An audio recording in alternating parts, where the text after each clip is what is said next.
Are we going now? Are we on? This for real? This is for real. Okay, 1, 2, 3, clap. 3 counts. Our music isn't read on a sheet. Yeah. It's instinct based. I mean, I think it's truly in your blood sometimes, some of it.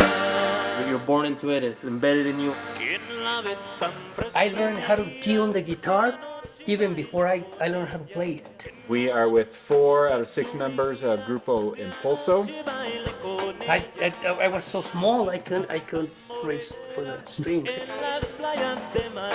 We are basically almost like 3 bands in one. Yeah. I mean, because you have that era where Ramon and Lalo do their thing, where it's just more traditional norteño band, and then you kind of link up to what Gilbert does, was more modern norteño, movidas, and then you hop over to what my brother does, which is a whole different thing.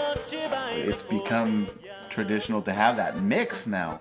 Well, yeah, and I think that's an interesting idea, that the new style is kind of much more of a blend of all sorts of different Mexican states. Absolutely. Yeah. It's awesome to see all these different cultures coming together, and we see a lot of these quinceañeras where they're bringing their friends from school there, so that the Americans are seeing it too, and they're getting involved in it.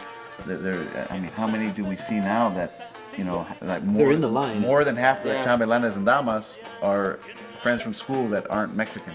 Yeah. So it's kind of, I think it's cool. Yeah. It is. Yeah. So would you say that is fairly typical for bands maybe in Idaho or this general region, that they really pick up It different is. styles from all It's over definitely Mexico? true, but like I said in the past, it definitely benefits us to have the different types of music. And for what we do, I mean, we want to satisfy the parents that are getting the band for the younger daughter, for example, for a quinceañera. If she's going to have younger friends, they're not going to really care about really, really old rancheras, but the parents are. So we got to kind of mix it up. So we want to have some of those faster, cumbias for the younger folks. But we also want to cater towards the older folks, their uncles, their grandpa that might be there.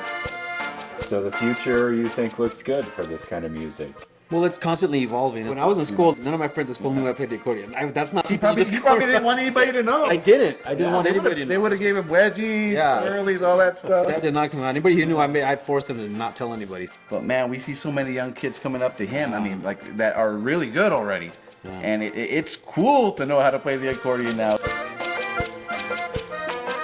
It's great to see younger generations wanting to get into this, keep the tradition alive. That's what it is. I mean, just like they did, just like I did, we see people like Lalo playing, and that's the best thing you can see out there. It's kind of neat.